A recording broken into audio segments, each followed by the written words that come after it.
أهلا بيكم. حلقة النهاردة هتكون عن الحب. الحب اللي بيخرج من القلب يوصل للقلب. الحب يا جماعة اللي عمره ما كان مجرد كلام. أنا عايز آخد اللي في جيوب الناس كلها للمصريين، بس بالحب مش بالعافية يعني. يا جماعة لو نتعلم حب مش هنلاقي أحسن من المشير السيسي. الحب يا جماعة اللي هو الحب الحقيقي طول عمره أفعال. يعني نرفع الدعم، يعني زيادة سعر الكهرباء، زيادة سعر البنزين، زيادة سعر الغاز، يعني زيادة سعر العيش. انتوا مش عارفين ان انتوا نور عينينا ولا والله يا راجل بلا كذب بقى، بوشك ده كذاب كذب الابل. طب ما كان سيادة المشير يقدر وبمنتهى السهولة ياخد فلوس من رجال الأعمال، أو الأسهل إنه يجيب الفلوس المتهربة بره. بس مش دي الحكاية. الحكاية هو بيحب مين بالظبط؟ المواطن البسيط الغلبان. الفقير يعني صابر بقاله سنين. خليني اتكلم على الفقير. ليه انا يهمني الفقير قبل اي حد تاني. طيب. التاني هو يعني يقدر يستحمل لكن الفقير ما يستحملش. وهفضل صادق معاكم وامين معاكم في كل كلمه بقولها لكم. واخدين بالكم إن سيادة المشير استنى إيه؟ اداء المشير هنا فيك خالص. شوف لي فيديو تاني كده يكون يعني مور كرييتيف كده، بيعرف يمثل، بيعرف يعمل، يقنعني. طيب ماشي. عايز يعمل حاجة جميلة للناس عشان يفرح الغلبان ويسعد المسكين، لا يمكن ما يكسبش. معقول ما ربنا ما يساعدنيش؟ طب ليه؟ وانا بقول يا رب ظروفنا صعبة وحضرتك تساعدنا يا رب، حضرتك تساعدنا. بص من غير إعادة، خلاص هو الراجل أداؤه كده، هنعمل إيه يعني؟ على فكرة يا ست المشير أنت راجل كده، وإن شاء الله ربنا يساعدك. كفاية بس الصدق اللي طالع من عينيك ده، كفاية والله. وإن إحنا هناخد إجراءات صعبة. بدأ اليوم تطبيق قرار رئيس مجلس الوزراء إبراهيم محلب بشأن الزيادة الجديدة في أسعار الوقود. الرئيس السيسي هو الذي أصدر هذه القرارات. فين السيسي يا جدعان اللي بترقصوا له؟ فين اللي كان بيرقصوا له يا جدعان؟ أنا أروح بقى ماشي على رجلي، أمشي أحسن. الناس بتاكل من الزبالة يا جماعة، ارحموا الناس ارحموا الناس، حسبنا الله ونعم الوكيل. هتحصل ثورة، أنا بقول لكم أهو هتحصل ثورة والله. لا ما تهرجش بقى يا سيادة المشير. بصراحة اللي أنت عملته ده محتاج تفسير، عشان في ناس يعني احتمال تقول إنك اشتغلتهم، فإحنا لازم نشوف حد ثقة كده وتشوف لنا حد سمعته كويسة يوضح لنا الموضوع ده. أثناء لقائي مع الإعلاميين قلت لهم ليكوا دور في تشكيل الوعي. لا بص بقى يا سيادة المشير، ما دام قلت الإعلام يبقى أنت ناوي تمشي صح من أولها. بس خد بالك يا سيادة المشير، عشان ساعات الناس دي وهي بتوعي الناس بتتلخبط، فتوعي الناس. بيحصل في الناس حاجات يا جماعة، الناس متبهدلة بصراحة، وأنا ما أقدرش أقول لحد لو سمحت استحمل، ولو سمحت معلش، ولو سمحت مش عارف إيه. على فكرة هما كده كانوا بيوعوا الناس أيام مرسي، بس مرسي مشي وجي بداله أزمات أكتر من الأجوان اللي جت في البرازيل من ألمانيا، وعليهم شوية دعم من السيسي. هل رفع قرار البنزين ده يضايق؟ أيوه. يضايقنا كلنا؟ أيوه جدا. أيوه. وينرفزنا؟ أيوه. وفي ناس استغلته؟ أيوه. وحاجة تقرف إن أنت تركب مع الميكروباص ويغلي الأسعار؟ أيوه. وإنه التاكسي ما يرضاش يغير العداد؟ أيوه. وإن الخضار يزيد؟ أيوه. يعني انتوا شوية نصابين؟ أيوه. يعني انتوا بتشتغلونا؟ أيوه. حياة زي الزفت. والله حياة زي الزفت. فين بقى يا معلم الدور اللي وصاك بيه سيادة المشير؟ سيادة المشير قايل لك بنفسه هتعمل ايه؟ شوف بقى من الآخر، حياة زي الزفت، بس هنعمل ايه؟ احنا ناويين نستحمل ولا لا؟ الدواء مر، كل المجتمع هيتظلم، بس لازم نستحمل يا جماعة. استحملوا ما حصل في كل دولة عصر، بس أهم حاجة يا جماعة نستحمل ونعدي. هي دي الرسالة اللي أنا عايز بس أقولها، نستحمل ونعدي. لازم نستحمل يا جماعة، ومش كل حاجه نشكك فيها كده. يعني اكيد في ناس هتقعد تقول لك اصل دول ناس اغنياء ومعاهم ملايين ومش فارق معاهم الكلام ده كله. ملايين فين ده بس يا جماعه؟ ده اللي بتحصل فيهم على 10 ولا 15 مليون بيبوس ايده وشه وضهره. ده في ناس يا جماعه عايشين باقل من 10 مليون جنيه في السنه وساكتين وراضيين زي القرموطي كده. انا ماليش دعوه بالمشير السيسي، ربنا يعينه. ومش كل بقى بومبا هتترزع في الشارع اجي اقول السيسي. سيبوا السيسي بحاله دلوقتي. احنا عمالين نضغط نضغط نضغط نضغط لحد ما هيلاقي. اللهم يخرب بيتنا احنا يا شيخ. الوضع محتاج نهدى شويه على عبد الفتاح السيسي، نهدى شويه عليه كبني ادم ونهدى شويه عليه كرئيس. طبعا يا جماعه كلنا فاهمين نهدى عليه ازاي كرئيس، بس قليل قوي اللي فاهم يعني ايه نهدى عليه كبني ادم. يعني عاوزين نراعي يا جماعه، ما نسهرش الراجل، ما ياكلش اكل تقيل، ما يتعشاش وينام على طول، ما ينامش على بطنه. بس خلاص يا جماعه في ازمه في المعيشه في مصر، خلاص امر واقع، هنعمل ايه؟ يعني هنقعد بقى نلطم ونعيط؟ لازم نشوف حل. احنا في يوتيوب هنعمل زي ما سياده المشير قال لنا بالظبط، احنا هنروح على الاعلام ونشوف عنده حلول، لاننا متاكدين، يعني احنا متاكدين على الاخر ان العيب مش في الحكومه، العيب اكيد في الناس. لان انا امبارح كنت حزينه الاقي اسر مصريه داخله تشتري في يميش. في ايه؟ في ايه؟ في ايه؟ نازلين تشتروا يميش وفي رمضان؟ انتوا ايه؟ ما تعرفوش ربنا؟ مفيش في قلوبكم ذره ايمان؟ مش ربنا اللي قال ان الصوم ده هو اللي بينظف الجسد، لانه بيشيل جزء ارضي منه؟ كل ما نخفف المعده وجهازنا الهضمي ده هو اللي بيدينا فرصه ان الروح تتمدد في الجسد الارضي ده، ولا ده كلام غريب علينا؟ تخيل اخي الحبيب والروح جايه تتمدد في الجسد الارضي ده، وتيجي انت تاكل يميش. فكرك يعني الروح هتقدر تتمدد بعد كده؟ خالص. مش مقنعه صح؟ مش مقنعه، لا مش حاسسها. طب شوف لنا شيخ تاني كده يكون وشه سمح وعنده اخلاص بجد. لا يكلف الله نفسا الا وسعها، واحنا طاقتنا بسيطه ومحدوده، ولازم الناس تدفع عن طيب خاطر.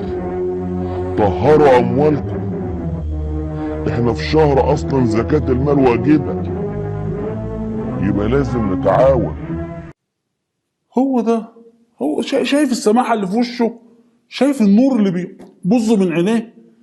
على فكره يا استاذ حمدي انت راجل بركه، انا متاكد انك انت اللي عندك الحل. قول بس، انت عندك حل يا استاذ حمدي. ولازم نظرية الاواني المستطرقة تتم. بالاواني المستطرقه؟ لا، طالما قلت اواني مستطرقه يبقى كده انت دخلت في سكه العلم، يعني مش سكتنا دي خالص، العلم ليه ناسه. بس احنا يعني عايزين نعرف يا استاذ حمدي ازاي هتحلوا ازمه مصر بالاواني المستطرقه دي؟ لازم اللي معاه يدي اللي معهوش. وده الشرفول ما تشوفش العيال والتفاحة اللي جابك. ايه هنتريق على مصر؟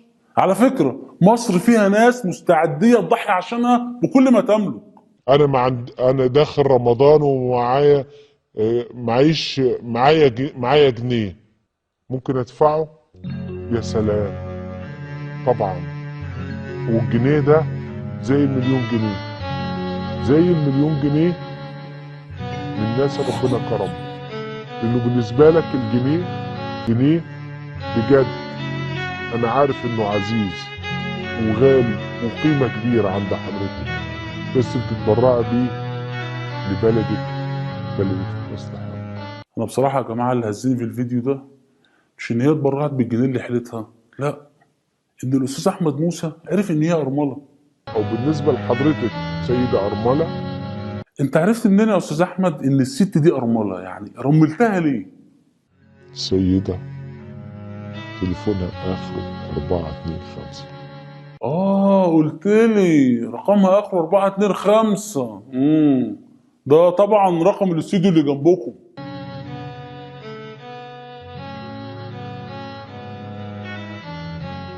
بصوا سيبكوا بقى من العك ده كله بتوع نظام مبارك دول، تعالوا نروح للناس الثوريه اللي بجد، الناس اللي طول عمرها بتقول كلمه الحق وما بتخافش. طب اترفع الدعم، لكن يجي يقول لك لا ده السيسي بيحب الاغنياء وبيكره الفقراء قوي. يا راجل ناخدها واحده واحده في 3 دقايق، في دقيقتين. لحمة مش لاقيينها، خضار مش لاقيينه، بنزين مش لاقيينه، جاز مش لاقيينه، وبكره هتشوفوا مصر. انتوا مش عارفين ان انتوا نور عينينا ولا الله يا راجل بلا كذب بقى، بوشك ده كداب كذب الابل. انت عايزني ادلع رفاهيت وتناكة سيادتك؟ ما اقدرش. هيلعب بدم ولا الغلابه، عايز يشيل التومين. طب اشيله ليه؟ اشيله ليه؟ اشيل ليه التومين؟ اشيل ليه دي؟ اشيل دي عشان احنا ما اخترناه وحبناه وقلنا السيسي. السيسي ما بيحبش الفقراء، السيسي بيحب الاغنياء. لا يا راجل، مش قادر على سويرس ولا سميح سويرس، هددوه لما دفعوا لهم شيك جاي يقدر على الغلابه. تفاحه اللي جابك. ها يا جماعه، ممكن تقول لي كده يا ترى هل ترى القرارات الاخيره صبت في صالح مين؟ الفقير ولا الغني؟ لا يا راجل انت كده مصدق نفسك يعني؟ بصوا يا جماعه احنا فكونا من الاعلام ده خالص ونروح للناس اللي بتفهم في حل الازمات. حكومه السيسي، اكيد السيسي جايب حكومه بتفهم. يعني ازمه زي بتاعه الكهرباء دي اكيد الحكومه عندها حلول، يعني السيسي ده يعني حلول. جريدة الأخبار يعني الحقيقة فرحتنا كده على الصبح إنه الكهرباء هتبدأ تجربة مهمة قوي، هي خدمة معرفة مواعيد انقطاع التيار الكهربائي الأسبوع القادم في القاهرة. ألو؟ ايوه شركة الكهرباء؟ اؤمر حضرتك. لو سمحت كنت بسأل الكهرباء هتقطع عندنا امتى؟ دلوقتي. الخضار وفاكهه، لا احنا نشوف ناس قوات مسلحه. انتوا زارعين ايه عندكم؟ الخيار، الخوخ، الملوخيه هننزل زياده وهنظبط الجمعيات الاستهلاكيه. حتى انت يا جيش مصر عمال تزرع ملوخية وسايب كل جيوش العالم تزرع بامية. خلاص يا جماعة مش مهم احنا ناكل، احنا ناس بتحب مصر لازم نستحمل.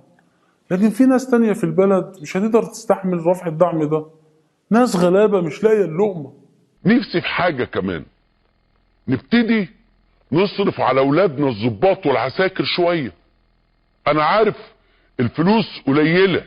مش بس دول، في الناس اللي نزلت واستحملت الارهاب في 30 يونيو وفضلت تدعم السيسي لحد اخر لحظه في عمرها. صناعة السينما عشان تنهض وتنور تاني وتفتح طاقات التنوير في العالم كله محتاجة كلام فاضي، محتاجة 20-30 مليون جنيه، يعني رصف طريق.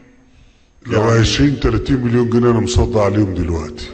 اوكي دلوقتي احنا مش عايزين اكتر من كده على فكرة. ولا احنا كمان عايزين اكتر من كده، اكتر من كده يبقى ظلم. ها يا جماعه حد هنا لسه ما خدش حقه؟ ضباط جيش وشرطه كله تمام؟ شقق، عربيات، مصايف، نوادي، اهم حاجه انتوا تظبطوا. يعني اهم حاجه عندنا الرجاله بتاعتنا والمسلسلات، دول اهم حاجه عندنا. الاعلاميين ملايين، كله تمام كده الحمد لله يا جماعه، كل واحد خد حقه في المجتمع. تفاحه اللي جابك. احنا في يوتيوب عندنا حل. مش السيسي بيقول ان البلد ما فيهاش فلوس؟ طب ما ياخد من فلوس مبارك، الراجل يعني كان مدير مخابراته واكيد في ما بينهم عشرة. ده فلوس مبارك بس على كلامهم 70 مليار دولار، طبعا حاططها في بنك بفايده، يعني بتجيب له في السنه حوالي 7.2 مليار دولار، يعني بتجيب له في الشهر 600 مليون دولار، يعني بتجيب له في اليوم 20 مليون دولار، يعني 150 مليون جنيه مصري في اليوم. يعني الحد الادنى للاجور اللي كنا هنموت عشان نخليه 1000 جنيه ومعرفناش، فوائد فلوس مبارك في يوم بس تدفعه ل 150 ألف شخص كمرتب شهري. يعني فوائد فلوس مبارك في الشهر تدفع الحد الادنى للاجور ل 4.5 مليون شخص، لو افترضنا يعني ان كل شخص بيعول زوجة وابنين. يعني فوائد فلوس مبارك تكفي الحد الادنى اللي احنا ما خدناهوش لناس تعول في المتوسط 18 مليون جنيه مصري. حطوا بقى جنبه فلوس السيسي وطنطاوي وعنان واحمد عز وسويرس وطلعت مصطفى وابو العينين واحمد بهجت، طبعا ما ننساش جمال وعلاء. هتكتشف ان الكام اسم دول فوائد فلوسهم ممكن توصل الحد الادنى 3000 جنيه لاكتر من 30 مليون رب عيله، يعني اكتر من المصريين كلهم. لو افترضنا يعني ان العيله فيها 4 بس. عرفت ليه السيسي مش قادر يديك؟ ملحوظه، محدش راجع ورانا الارقام دي عشان ما تتعبش نفسك على الفاضي. هي حاجه وحيده احنا جددنا فيها، ان مبارك ما بيحطش فلوسه في البنك وبياخد عليها فوائد عشان هو بيعتبرها ربا. تفاحة اللي جابك. يعني من الاخر هيطلع محدش ماشي برطع في البلد دي واخد حقه وعامل دوشه غير المواطن الغلبان اللي سياده المشير كان واضح معاه من الاول. على فكره وما اضحكش عليك، انت اللي ما فهمتوش. الراجل من الاول قال لك ايه المشكله اما نضحي بجيلين 3 يعني كلهم 66 سنه، خليهم بس يا عم يزيدوا يوم، والله العظيم ما هنرحمه. هو وائل غنيم قالها، ميدان التحرير موجود. اشوفكم الحلقه الجايه.